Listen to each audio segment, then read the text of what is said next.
సుమన్ టీవీలో మీ business promotions కోసం ఈ కింది నెంబర్ను సంప్రదించగలరు. నమస్తే, వెల్కమ్ టు విష్ణు టాక్స్. నేను విష్ణు, ప్రస్తుతంతో పాటు సర్టిఫైడ్ ఫైనాన్షియల్ ప్లానర్ మాధవిరెడ్డి గారు ఉన్నారు. వారితో మాట్లాడదాం. మాధవిరెడ్డి గారు నమస్తే అండి. నమస్తే అండి. Welcome to Vishnu talks Madhavi Reddy garu. Thank you.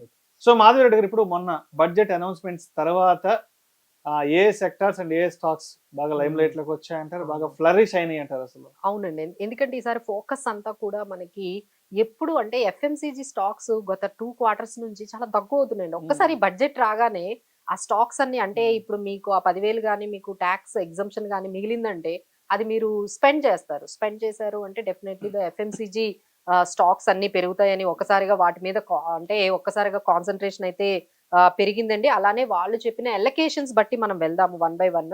So వాళ్ళ ఎలకేషన్స్ ఎక్కువగా ఈసారి టూరిజం కి బాగా పెట్టారండి. So IRCTC, easy my trip, lemon tree hotels ఇలాంటి వాటిల్లో వాళ్ళు మనకి ఈ కంపెనీస్ మనం ఎగ్జాంపుల్ గా చెప్తున్నాము. బట్ మెయిన్ ఏంటంటే సెక్టార్ టూరిజం. సో ఈ టూరిజం సంబంధించిన మీరు కొన్ని కంపెనీస్ లైక్ ఐఆర్సిటిసి వీటి మీద మీరు కాన్సన్ట్రేట్ చేయొచ్చు. తర్వాత కొన్ని social security for gig workers అని చెప్పారు. ఈ గిగ్ వర్కర్స్ అంటే ఎవరైతే ఈ ఊబర్ తర్వాత ఈ బ్లింకిట్ వీళ్ళంతా డెలివరీ బాయ్స్, ఈ కామర్స్ కోసం ప్లాట్ఫామ్స్ కోసం వర్క్ చేసే వాళ్ళు ఉంటారు. వాళ్ళందరూ కూడా గిగ్ వర్కర్స్ అంటారండి. సో దీని వల్ల ఏంటంటే ఈ నైకా, జొమాటో ఇలాంటి స్విగ్గీ ఇలాంటి వాటికి ఇంకొంచెం పాపులారిటీ అనేది ఫోకస్ అనేది బాగా పెరిగిందండి.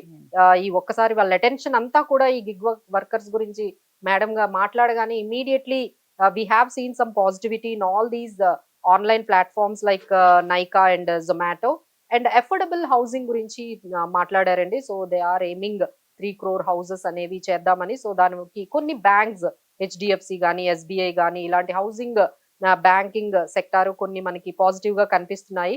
అలానే హెల్త్ టూరిజం, మెడికల్ టూరిజం గురించి కూడా వాళ్ళు ఎక్కువగా మాట్లాడారు ఈసారి. సో అపోలో, ఫోర్టీస్ ఇలాంటి కంపెనీస్, అలానే ఫార్మా కంపెనీస్ అయిన మెడిసిన్స్ వాటి మీద చాలా వరకు ఇంపోర్ట్ డ్యూటీ అనేది చాలా వరకు తగ్గించేశారు.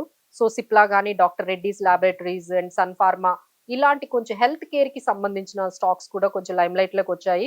ఆ తర్వాత డిజిటల్ మనకి ఏదైతే టెక్నాలజీ ఉందో డిజిటల్ ఇన్ఫ్రాస్ట్రక్చర్ బాగా డెవలప్ చేయాలనుకుంటున్నారండి. సో దానివల్ల మనకి ఎయిర్టెల్ కానీ, Tejas network, map India so ఇలాంటి కొన్ని డేటా సెంటర్స్ గురించి వాళ్ళు ఫోకస్ చేశారు. ఆ తర్వాత మనకి టాయ్స్ ఇండస్ట్రీస్ గురించి స్పెషల్ గా ఇప్పటికే చాలా మాట్లాడుకుంటున్నారు. బీహార్ కి చాలా వరకు వాళ్ళు ఫేవర్స్ చేశారండి. సో అందులో ఇది టాయ్ ఇండస్ట్రీ అనేది కొంచెం డెవలప్ చేయాలనుకుంటున్నారండి. సో దానికి సంబంధించి ఓకే ప్లే అనేవి కొన్ని కంపెనీస్ ఉన్నాయి. అలానే టెక్స్టైల్స్ అంటే వాళ్ళ ఫోకస్ అంతా ఎక్కడైతే లేబర్ ఇంటెన్సివ్. ఎందుకంటే మనకి ఇండియాలో బిగ్గెస్ట్ ప్రాబ్లం ఇప్పుడు మనం ఫేస్ చేస్తుంది ఏంటంటే అన్ఎంప్లాయ్మెంట్. ఈ అన్ఎంప్లాయ్మెంట్ ని మనం ఎక్కడైతే ఈ లేబర్ ఇంటెన్సివ్ ఉంటుందో, ఎక్కువ ఎక్కడైతే మ్యాన్ పవర్ యూజ్ అవుతుందో వాటి మీద బాగా ఫోకస్ చేశారండి.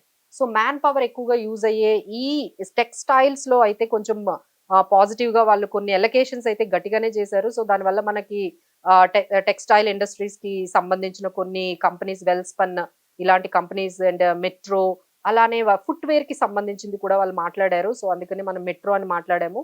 తర్వాత షిప్ బిల్డింగ్ వస్తే మనకి క్వశ్చన్ షిప్ యార్డ్ కానీ, ఎస్సీఐ ఉన్నాయి. అలానే బ్యాటరీకి సంబంధించి కూడా కొంచెం వాళ్ళ ఎలకేషన్స్ బాగానే చేశారండి. సో దానికి సంబంధించి ఎక్సైడ్ కానీ, సుజలాన్ ఇలాంటి ఐనాక్స్ విండ్ ఇలాంటి కొన్ని కంపెనీస్ ని మనము రాడార్ లో పెట్టొచ్చు. అలానే మనకి మేక్ ఇన్ ఇండియాలోనే అన్ని తయారు చేయాలనే దాని మీద వాళ్ళు ఎంఎస్ఎంఈ కొంచెం క్రెడిట్స్ కూడా ఇస్తూ ఉన్నారండి. సో దానివల్ల మనకి NBFC stocks, small finance banks లో కూడా కొంచెం లిక్విడిటీని పంప్ చేస్తున్నారు. సో దట్ ఏంటంటే ఆ బ్యాంక్స్ ద్వారా ఈ మైక్రో ఫైనాన్స్ అవైలబుల్ గా ఉండి బిజినెసెస్ అన్ని కూడా కొంచెం డెవలప్ అవుతాయని పంపిస్తున్నారండి. సో దానివల్ల మనకి ఈ స్మాల్ ఫైనాన్స్ బ్యాంక్స్ కూడా కొంచెం హెచ్డిఎఫ్సి, ఐసిఐసిఐ ఇలాంటి ప్రైవేట్ బ్యాంక్స్ తో పాటు ఈ చిన్న ఫైనాన్స్ బ్యాంక్స్ కూడా మనము చూడొచ్చు.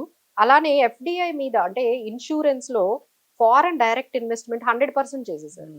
సో ఎప్పుడైతే ఇన్సూరెన్స్ లో 100% ఎఫ్డిఐని అట్రాక్ట్ చేశారో సో కొన్ని ఐసిఐసిఐ, లాంబార్డ్ ఇలాంటి కొన్ని మన ఇన్సూరెన్స్ కంపెనీస్ కొంచెం పాజిటివ్ గా వెళ్ళొచ్చండి. సో టోటల్ గా మనం అయితే చాలా సెక్టార్స్ ని మనం ఇక్కడ అబ్జర్వ్ చేస్తున్నాము.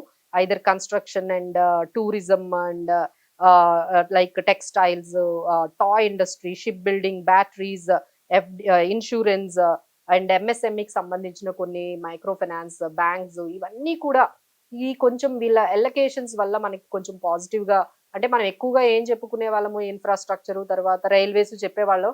ఈసారి మొత్తం టోటల్ గా ఈ టెక్స్టైల్స్, టాయ్ ఇండస్ట్రీస్ వీటి మీద కొంచెం షిఫ్ట్ అయిందండి. So look at the changes అంటే మనం ఏమైతే ఇన్వెస్ట్మెంట్స్ చేస్తున్నామో ఒక్కసారి మనము మన పోర్ట్ఫోలియోలో ఇలాంటి స్టాక్స్ గానీ ఏమైనా మీరు యాడ్ చేసుకోవాలి అనుకుంటే you can add few stocks అండి. ఈ రోజు రెపో రేట్ కూడా ఏదైతే మనకి తగ్గించారో దాని వల్ల కూడా కొన్ని స్టాక్స్ అంటే బిఎఫ్ఎస్ఐ అంటే banking and financial services stocks కొంచెం పాజిటివ్ గా రావచ్చు. అలానే ఆటో స్టాక్స్ ఎందుకంటే ఇప్పుడు మీకు లోన్ తగ్గింది అనుకోండి, the more people will take auto loans, car loans ఎక్కువగా మళ్ళీ తీసుకుంటారు కాబట్టి ఆటో కంపెనీస్ కొంచెం పాజిటివ్ గా, అలానే రియల్ ఎస్టేట్ ఏమైనా మనకి ఈఎంఐస్ తగ్గాయి అనుకోండి, so people will try to take more like in that bracket కి వచ్చి ఈఎంఐ అఫోర్డబిలిటీ గా ఉందంటే కొన్ని రియల్ ఎస్టేట్, ఇన్ఫ్రా ఇవన్నీ కూడా కొంచెం పాజిటివ్ గా 2 days ఈ రెపో రేట్ తగ్గించడం వల్ల అయితే మనకి BFSI, auto, real estate, infra ఇలాంటి కొన్ని స్టాక్స్ కొంచెం పాజిటివ్ గా ఉండొచ్చండి. బట్ ఎనీ హౌ మార్కెట్స్ అయితే ఇప్పుడు కొంచెం పాజ్ మోడ్ లో ఉన్నాయి. బిట్వీన్ 23,000 నుంచి 24,000 మధ్యలో స్టక్ అయిపోయినట్టుగా మనకి కనిపిస్తున్నాయి. అంటే 23,400, 24 మధ్యలోనే అంటే చాలా ఈ రేంజ్ లోనే మనకి మార్కెట్ స్టక్ అయ్యాయి. సో ఎవరైనా అక్యుములేషన్ చేసుకోవాలి, ఎలకేషన్స్ చేసుకోవాలంటే చాలా జాగ్రత్తగా మీ ఎక్స్పర్ట్స్ ని ఒకసారి మీరు మీ రిస్క్ అండ్ గోల్స్ బట్టి మీరు అరేంజ్ చేసుకుంటే బాగుంటుంది. Thank you so much Madhuri గారు.